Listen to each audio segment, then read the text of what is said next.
You need to heal your hand quickly, or it will get worse. I didn't understand why my husband George took me on a fishing trip in a rowboat and let me drift away while he filmed me laughing on his phone. I thought maybe he wanted to make up after an argument. But as I drifted alone, scared and cold, I realized his true intentions. Thankfully, a man rescued me, saving my life. My name is Carol, and I'm 38 years old. I live with my husband George, who is 3 years older. We used to work together at the same company, but in different departments. We didn't interact much until George started visiting my department for no reason. Eventually, he asked me out to dinner, surprising me. We grew closer and got married 2 years ago, much to the surprise of everyone, especially my parents. They were overjoyed at our wedding. After living with my parents, George and I decided to get our own place, not too far from my parents' house. I'm home. Welcome back. Dinner is ready. Is that curry I smell? Yes, it is. Let's dig in quickly. Awesome, your curry is the best. I usually take care of the housework because I finish work on time and don't have to do overtime. Even when I lived with my parents, I enjoyed cooking and cleaning, so it's no trouble for me. But on weekends or when George gets off work early, he takes over. Our life as newlyweds was going really well without any problems. But about a year and a half into our marriage, things started to go downhill. One day, while we were eating, George sighed and said, "You're lucky, Carol, not having to work overtime." George is a manager and has been really busy lately, working extra hours. Worried about him, I said, "Well, my job is more routine, but you have so much responsibility because you're trusted, George. That's impressive." But my words seemed to upset him. "What do you mean by that? Don't praise me if you don't understand." We've had arguments before, but this was the first time I saw George so tired. Not knowing what else to say, I just said sorry, and George stormed off to his room without finishing dinner. I knew George was tired, so I didn't argue back, but I was surprised by his reaction. I heard his department was starting a new project, so I hoped things would get better once he wasn't so busy. But instead, our relationship got worse over the next few days. A week later, I had to stay late at work unexpectedly. I need to prepare some urgent documents by tomorrow, which might keep me at the office until after George gets back. Feeling a bit uneasy, I decided to text George just in case. I had to do overtime at work today. "George, if you're not working late, could you handle dinner? Or should we eat separately tonight? Sorry for any inconvenience." It had been a while since I reached out to George like this. Remembering our last argument, I added sorry to the end of the message. But all I got was a red receipt with no reply. When I got home, George was eating what looked like a meal from a convenience store, and he didn't respond when I said, "I'm home," showing he was in a bad mood. "Sorry about dinner. Work kept me longer than expected." Trying to ease the tension, George interrupted me. "Do you think it's okay to work late when I come home this tired? Are you still upset about what I said earlier?" Trying to start a fight with good intentions? I was surprised by how quickly things escalated. I asked again, "So you think I'm pretending to work late just to bother you, or I'm not finishing my work because I'm lazy?" His words stung. I really had to stay late at work. This has happened before, you know. What's gotten into you? I couldn't bear George's accusatory tone any longer. I snapped back. I work hard every day too. I shouldn't have to defend myself against these accusations. But George ignored my words. I'm already stressed from work. I couldn't bear to have this tension at home, especially when I was exhausted myself. My true feelings slipped out, albeit quietly, but George noticed and didn't let it slide. "Then just quit your job," he suggested, leaving me speechless. "It's ridiculous for you, Carol, who can't even manage housework properly, to be working. After all, I'm the one paying for this apartment. You don't really need the money, do you?" His logic seemed completely off base. Feeling my frustration rise, I unintentionally raised my voice. "How can you say that? I do take care of the house, and except for the days I work late, I handle everything at home. But lately on weekends, the cleaning hasn't been up to par compared to when we first got married. Seeing dust in the corners of the floor frustrates me. I didn't know what else to do." I felt like I was about to burst into tears. "You'd have more time to focus on housework if you quit your job, and it would be easier for you too. I'll even talk to management for you," I replied. "I don't think we should be discussing this right now." I decided to pause the conversation to give it some thought. I enjoy my job and don't want to quit, but perhaps if I supported George as a full-time homemaker, we could go back to being the happy couple we used to be. It wouldn't be wise to make such a big decision hastily. Unable to bear the tension at home, I went outside. Realizing I hadn't bought dinner, I decided to bike to the supermarket near the subway station. Riding my bike in the cold night air, I couldn't stop thinking about our conversation. What went wrong? Suddenly, I heard a loud horn honking from behind me and bright headlights approached quickly. Instinctively, I stopped. The next thing I knew, I was lying under bright lights and a white ceiling. Opening my eyes, I saw my parents' faces in front of me, exclaiming, "She's awake." Next to them sat George, his expression unreadable. I couldn't move my arm, and my fingers felt numb. Both of my arms were wrapped in circular casts. "This means you ran a red light on your bike," the doctor explained. I remembered now. I was on my way to the supermarket when the accident happened, but I couldn't recall if the light was red or green when I crossed. The driver was shocked too, but called an ambulance for me. The gravity of what I had done hit me, and I suddenly felt even worse. But why are Mom and Dad here? George was contacted first, and then he informed them.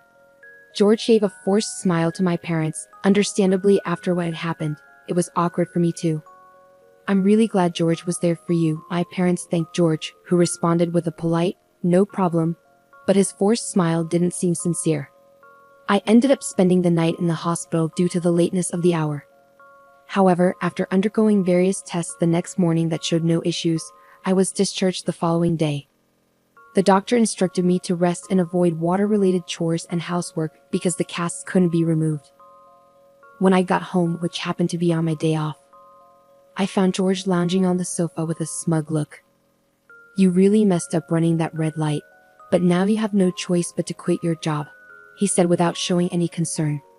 George lay there, staring at me mockingly. I felt powerless to respond, and to be honest, he was right. With casts on both hands, I couldn't even type properly on a computer. Faced with the decision of taking a long break or quitting altogether, I chose to resign, thinking it might improve my relationship with George. But leaving my job didn't magically fix things between us. Instead, it seemed to make him even more dissatisfied. He'd come home just to criticize me, using it as an outlet for his frustrations. During one of my worst days, George surprisingly suggested, "Why don't we go out together? It's been a while." I was suspicious of his sudden change in behavior, but George seemed to be in a good mood that day, and his overtime seemed to be decreasing. Maybe he was finally feeling less stressed. Perhaps today we could finally patch things up. Feeling more hopeful than I had in a long time, I joined George on an outing. We went to the beach, a place we used to visit together. "Here, you can fish in a rowboat," George suggested, pointing to the safe fishing area where beginners could easily fish from rowboats. This spot held special memories for me. Although I had only been here a few times, it was meaningful because George had helped me overcome my fear of the sea by teaching me how to fish. I still remembered the fun times we had here. "It's not scary, it's nostalgic," I said to George, who simply replied, "Yeah." Having a normal conversation without any snark or arguments felt incredibly refreshing and genuinely joyful after so long. After renting a boat, we successfully got on board. "Here, Carol," George said, offering his hand to help me aboard, just like old times. I carefully grasped his hand to get into the boat, being extra cautious since I couldn't use my hands to stabilize myself. Sitting down, I was reminded of our dates before we got married, which made me happy. Now we can finally get back to how we were, I thought, hoping this outing could mend our relationship. I looked at George, who then flashed a mischievous grin and kicked the boat off. "Huh!" I exclaimed, but my voice was drowned out by the sound of the kick. With a sudden jolt, the boat shot out to sea, quickly drifting away from the dock where George stood. Even though I wasn't rowing, George took out his phone and filmed me, laughing and taunting, "You better heal that hand fast, or it's going to be bad." In that moment, I realized I had been tricked. I blamed myself. I had thought that if George's workload decreased and I did the housework perfectly, we could reconcile. But I was wrong. This was George's true nature. Realizing this, I felt frustrated, ashamed, and sad, and tears started flowing. Sniffling and breathing in the sea breeze, I felt the fear of being alone at sea overwhelm me. I just wanted to go home. As I sat there, eyes closed, trying to push through the fear, a man's voice startled me. "Are you okay?" You're about to drift out of the safe area, and are those casts on your arms? There was a man, likely a father, and a boy who looked a lot like him. But when our eyes met, the man exclaimed, "Oh, aren't you Carol?" with a gentle voice. I remembered him. He was Matt, George's colleague who had come to our wedding.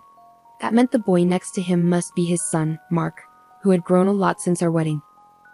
I didn't notice. What happened to you in that state? Weren't you in a bicycle accident? Matt asked, clearly confused. Yes, I was, and now I'm stuck here, unable to row. All because George put me on this boat, I explained. Matt seemed taken aback, understandably so. Being put on a boat by one's husband and left adrift at sea sounded like something out of a drama. Let's call for help, Matt said, raising his voice and calling out to the boat rental staff. Thanks to him, I was saved, while Mark played on the beach. Through tears, I told Matt everything about George, how he had treated me, and how I ended up adrift at sea today. Gradually, Matt's face grew pained, and he cried with me. It must have been hard, he said softly, offering a comforting word. I nodded, tears streaming down my face once again. Then Matt made a suggestion. I've been having my own thoughts about George recently. Would you let me handle it? After our conversation, Matt drove me home in his car. During the ride, Mark talked a lot, providing me with a genuinely enjoyable time for the first time in a while. I dreaded coming home, but it was unavoidable. With trepidation, I opened the front door to find George lounging carelessly in the living room. He smirked at me and said, "Wow, you're back. Always lucky with survival, huh?" Unable to find the energy to respond, I ignored him and went straight to my room to get ready for bed. The next morning, I didn't make breakfast for George and stayed in my room. With my hands in this condition, I couldn't cook properly anyway. But even before the boat incident, I had tried so hard to please George, even buying delicious bread. Now, all those efforts felt pointless to me. I didn't give George much thought throughout the day, and before I knew it, night had fallen. The sound of the front door opening signaled an unusually early return for George. He barged into my room and started yelling abruptly, "Hey. It was you, wasn't it?" Confused, I asked what he meant. George's voice grew louder as he accused me. "Don't play dumb with me. You're the one who told my company. What's going on?" I remained unfazed by his words, replying, "I don't know what you're talking about, but whatever trouble you're having at work doesn't involve me anymore. After all, I'm not even working there anymore." I waved off George's accusations, feeling no need to cater to him anymore. Frustrated, George stormed out of the house. The real shock came 3 days later when George, who hadn't returned home during that time, walked through the front door looking as pale as a ghost. "Carol, what should I do?" he muttered, looking lifeless as he shuffled into the room where I was relaxing. "What happened?" I asked. "I've been fired from my job," he said. "Oh, really?" I replied indifferently, watching as George collapsed to the floor. I had finally made it to manager. Despite his despair, I felt no sympathy for George because I knew this was coming. This was what Matt had hinted at when he said, "Leave it to me," during our conversation by the sea. According to Matt, George's behavior at work had taken a turn for the worse recently. He was mistreating his subordinates, dumping his work on others, falsely claiming overtime, and even harassing a new female employee, among other things. However, there was no solid proof of his actions, leaving them in a difficult situation. Despite being colleagues who were promoted to manager around the same time from different departments, Matt struggled to come to terms with George's behavior. But seeing how upset I was by George's actions, Matt felt compelled to take action. He suggested I check George's computer, suspecting it held evidence of his wrongdoing since George always took his laptop home. Matt couldn't investigate it himself. I knew George's laptop password. After safely returning from the sea, I pretended to go to sleep, waited for George to fall asleep, then checked and extracted the data from his laptop, which I then sent to Matt. I never expected things to unfold so quickly. Matt, the star of the advertising department, had acted swiftly and decisively. Standing up, I went to my drawer and retrieved something specific. Then, speaking slowly, I said, "I'm sorry to bring this up while you're feeling down, but I have something important to say." George looked at me with a puzzled expression, resembling a discarded puppy. After taking a deep breath, I continued, "I want a divorce." I finally voiced my decision, handing him the filled-out divorce papers. George's face shifted from confusion to a mix of anger and sadness as he looked at me.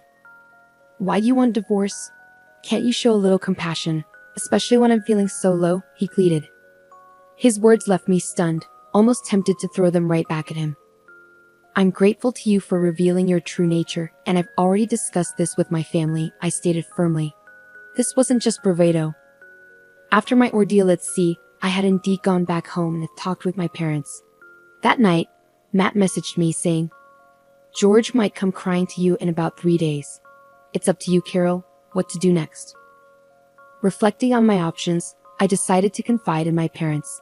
I laid everything out for them, holding nothing back, including the terrifying experience of being adrift at sea in a boat I couldn't row. As I recounted the events, the guilt I had been suppressing and the emotions I had bottled up overwhelmed me, and I cried. My parents, who had held George in high regard, were deeply shocked by what I revealed. However, after hearing my story, they apologized for my pain and encouraged me to proceed with the divorce. Though I had been considering it, their support helped solidify my decision. When I shared my decision with George, he paled and eventually broke down, pleading, "Please don't leave me. I can't bear to lose you now." Despite this desperate plea, my resolve remained firm. "You should have realized before putting me on that boat," I told George. He deflated, sitting motionless on the floor. In the past, I might have comforted him, reassuring him that everything would be okay. But now I felt nothing. My love and feelings for George had long been discarded in the sea along with that fishing boat. "The divorce is final. I won't be your convenience anymore," I declared firmly, my pent-up frustration fueling my words. With that, I left George behind, motionless on the floor. I grabbed a backpack with just a few belongings I had packed the night before and left the house.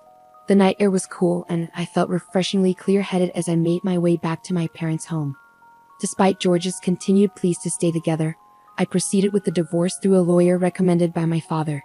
In just a few days, George lost everything, sinking into depression and eventually returning to his parents' house, where even his mother seemed to have lost patience with him. His mother was entirely on my side, repeatedly apologizing for her son's foolishness. I didn't have much affection for George, but I had a soft spot for his mother, which made the situation unfortunate. I've heard he's now unemployed, staying at his parents' home. It's sad to see how he could be so harsh to others yet unable to handle adversity himself. After successfully ending our relationship and receiving support throughout the process, I expressed my gratitude to Matt. Once my arms healed, I returned to work and realized how much I actually enjoyed it. I used to spend each day accommodating George, but now I cherish doing what I love, immersing myself in my work and feeling fulfilled every day. I'm eager to start anew, valuing myself and navigating life with